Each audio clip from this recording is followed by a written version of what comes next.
I was always like entranced by like what you could do with the computer. I kind of thought of myself as like a little hacker or something. Not that I was really like bringing down governments out here. Hi, I'm Jediah. I am a computer science major and I'm from New York City. Growing up in New York, I feel like was definitely a really unique experience. You know, there's so much excitement, so much things to do, like so much good food, like so many cultural landmarks, and I think I'm really proud of my city for that. And then there are the other like murkier things. I mean, I think growing up in the city, you're really not sheltered at all. I guess I grew up in kind of a new agey family. My dad was a school psychologist. My mom is a chiropractor, and they are both sort of very like spiritual, like new agey, like green type people. My dad, he's on the older side, and he was like a hippie in the 70s.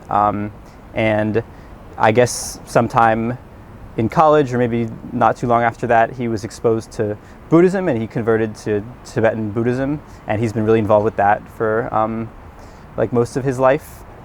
And he's retired now, so he kind of he likes to paint. He like also travels to teach dream yoga to like other ex-hippies around the world. And then my mom, on the other hand, like, I mean, she's like definitely into her work as a chiropractor, and she like sees herself as a healer and a really like hands-on type person. And I think she like was always kind of like pushing me to be a little less logical minded. I think I grew up really differently from my parents. I was always more of like a scientist, and they were really confused like how I ended up like that given the both of them. I think I used to sort of like kind of think that I would never grow up to be like them, and I still don't think that I'm really like them.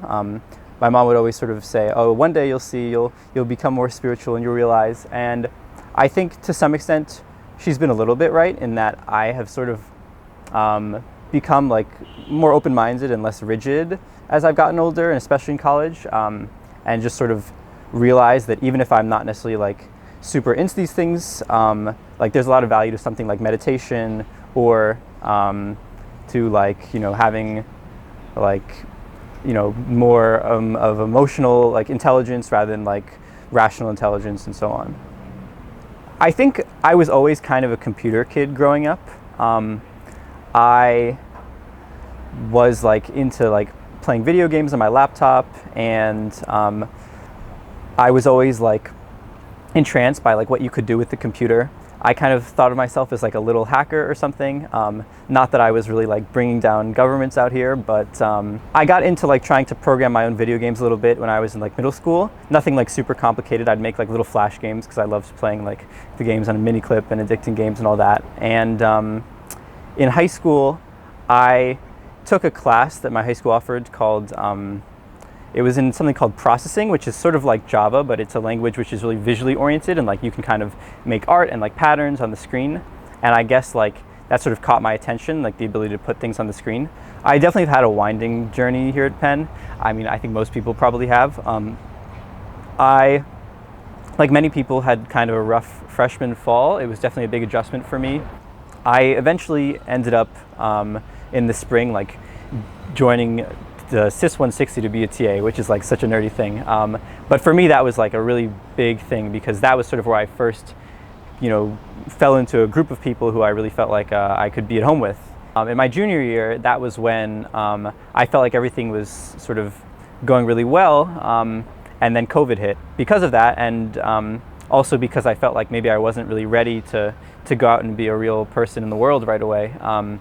I think I'm really grateful that I did get to meet a lot of people this year who I wouldn't have otherwise met, and people who like, I'm almost kind of sad that I didn't meet them before.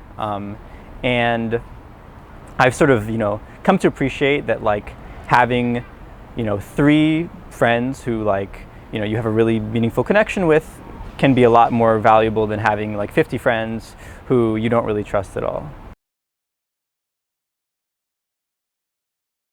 And